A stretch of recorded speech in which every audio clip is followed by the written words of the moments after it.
Hi everyone, it's Pedz and here's my final verdict. Today the game I'll be giving my verdict to is Pokémon Shield.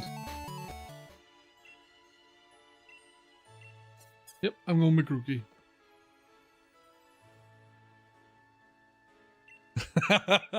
Do you really wavy stick at people to make them stop crying? You dirty bastard. I played through it, collected all 400 Pokemon. Well, I say I collected all 400 Pokemon. I have the data for all 400 Pokemon. Some of the Pokemon I don't actually have, like Zacian. But whether this is the final verdict is up for debate. Will I look back and look at the game and talk about it when its DLC is out? And revise my opinion overall? Who knows? We look at the gameplay to start. Pokemon battles haven't changed a lot, at least on the surface, since the first game. After Generation 1 you had double and triple battles, which are pretty self-explanatory. Held items, which are items that you give to your Pokemon to hold. During battle, they can either do something like heal every turn, or when your Pokemon's low on health, give you a big boost. Abilities are also one of the biggest additions to Pokemon. And then you have the more gimmicky additions, which are Mega Evolutions and Z-moves. Pokemon Sword and Shield haven't really added anything as significant as the earlier titles. But they do have their gimmick to their battles, which is Dynamaxing. Dynamaxing is using an ability to make your Pokemon a giant. It only lasts 3 turns, so thinking tactically could be a wise decision on when to use it. To be honest, I never needed to during the game. I Dynamaxed whenever I felt like it, or when nearing the end of the game I didn't bother with some fights. I think Dynamaxing is going to be more of a strategic play in the online and competitive scenes. Along with Dynamaxing, there are Max Raids, which you fight a Dynamax Pokemon that has 5 levels of difficulty. Max Raids are generally tougher than normal wild Pokemon encounters, and they add multiplayer to the battles. You plus 3 other people or AI controlled characters take on the Max Raid. Winning these means that you can catch the Pokemon, get special candies, items and TMs. Also in the Max Raid you can encounter Gigantamax Pokemon. Gigantamax Pokemon are similar to Dynamax, but they have a different form to Dynamax and also unique moves. The raids are actually rather fun, and as only one of you can Dynamax your Pokemon and it only lasts 3 turns, going up against a level 5 Pokemon can be interesting as to when either you use the Dynamaxing or you wait and someone else does it. As I said, the battles are largely unchanged other than Dynamaxing. It's the same traditional turn-based battles. For those unfamiliar with Pokemon, the battles are pretty simple. You throw out your top Pokemon from the 6 you have on you. While fighting another Pokemon, you can choose between 4 moves. The Pokemon with the highest speed attacks first, and you go from there. You can use items, switch Pokemon, or if fighting wild Pokemon, you can try to catch them or run if you're in trouble. All will take a turn, and you can fail to escape the fight. The battles are pretty simple in general, but you have typing of the Pokemon. For example, 3 types of grass, water and fire. Grass is super effective against water, water against fire, and fire against grass. It adds a tactical element to the game, making sure that you use the right monsters at the right times. Again, it's something that's always been a part of the Pokemon franchise. You also have various stats and things called IVs, EVs and natures, which determine things like attack and speed and so on. People who play the game competitively are the ones most likely to get any real benefit from these, as they'll want to take the best Pokemon with perfect stats into battle. Combat is still enjoyable enough, and using the right or wrong moves can make for an interesting or very tense fight that can come close on occasion. I'm going in the forest, dude. Is the way out. Fucking way out. Ah, that's pathetic. Battles are pretty static. Pokemon don't really do much when waiting around to take turns, and when they actually attack, the Pokemon may move forward slightly, an effect will happen, like a claw mark or a bit of lightning or something similar. Visually, the battles can get very interesting with various effects and styles and types of attacks. More so when things have Dynamaxed or Gigantamaxed. Some of the attacks just look really cool in general, and are pretty unique in their style. Take the attack Max Phantasm. When you use it, you have loads of furniture appear with a dark around them. This then goes around the opposing Pokemon and slams into them. The overworld is generally good looking. Yes, some things are graphically lower quality, for example, certain trees that look awful, but generally speaking, the overworld is good visually. Gameplay in the overworld, along routes and in towns and cities, is pretty standard to how Pokemon has been. You have a fixed camera. There are some people about. Larger places have more buildings, but a lot that you can't go in. And smaller places tend to have a few houses about. A Pokemon Center where you can heal your Pokemon and buy items is standard for every village, town or city. In addition to that, you'll find the towns and cities are a way to find gyms and take on gym leaders. This is the game's story focus. You, as a character, want to become the Pokemon champion. Though every game has a side story to it which involves some kind of villain and or legendary Pokemon. This game has some varying biomes which look really nice. The snowy area is lovely, and there's an area where you spend a lot of time just on water.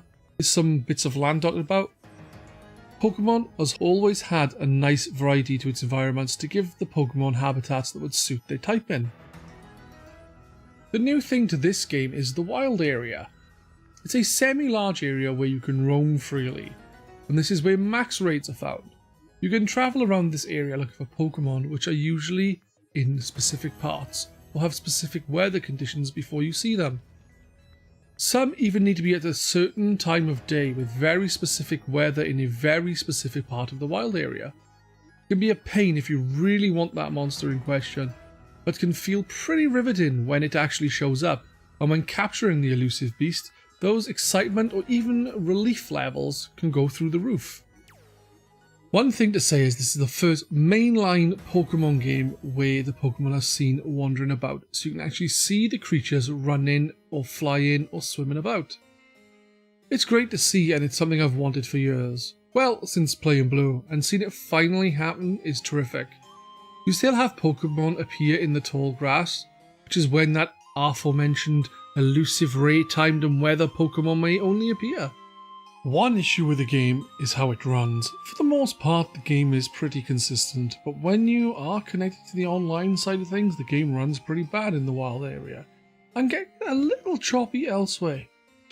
The wild area can be a little choppy on occasion, where it seemingly lags due to the frame rate dipping, but it's not that bad and is barely noticeable a lot of the time.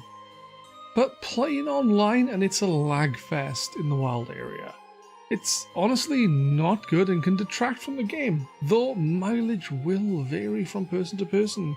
For me, it was annoying. The audio is really good. All the moves have wonderful accompanying sounds, with sound effects in general being clear and distinct enough to realise what the sound effect is signalling after you hear it a few times. The battle music in the game is great too. Genuinely good to listen to and mostly really enjoyable. Even the stadium battle theme for the gym leaders, which, to be honest, I don't actually like, is a perfect fit to the stadium battles and really captures the feel and intensity of a big sport event with a stadium full of eager fans. The music in the overworld is really varied and well made, and again very fitting for the locations. For example, you start in a small little town and the music is mellow, relaxing, and it kind of emphasises that this place is a sleepy little village. You soon head into a foggy, wooded area where the music changes to become more mysterious, and you get the feeling of unease and the sense of something foreboding is awaiting. Afterwards, you finally head to Route 1 and it starts bouncy and super upbeat, signifying this is it.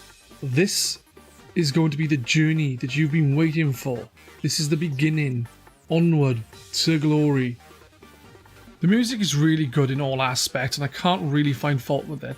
It is somewhat disappointing that only Pikachu and Eevee have the anime cries instead of the odd cries that are made in game, though I only say somewhat as I do like the more animalistic noises as well. Why do every time I see him it looks like he's straining for a poo?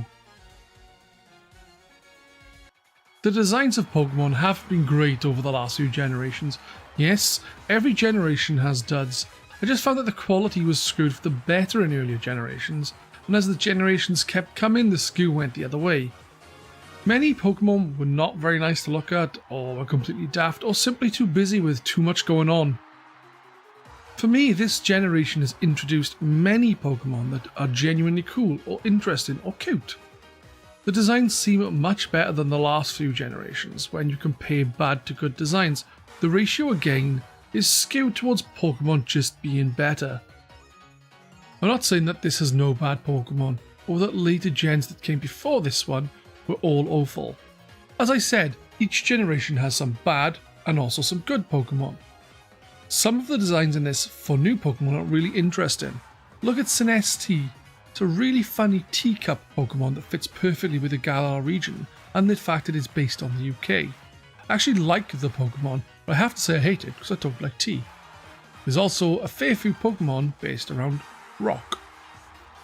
You only have to look at Toxtricity with its low-key and amped-up forms, amped up being based around the guitar, and low-key being based around the bass.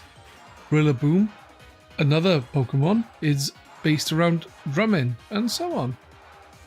You also have a Galarian form of Zigzagoon, being much more interesting than the original form and evolves in Obstragoon, which is very fitting with the rock theme.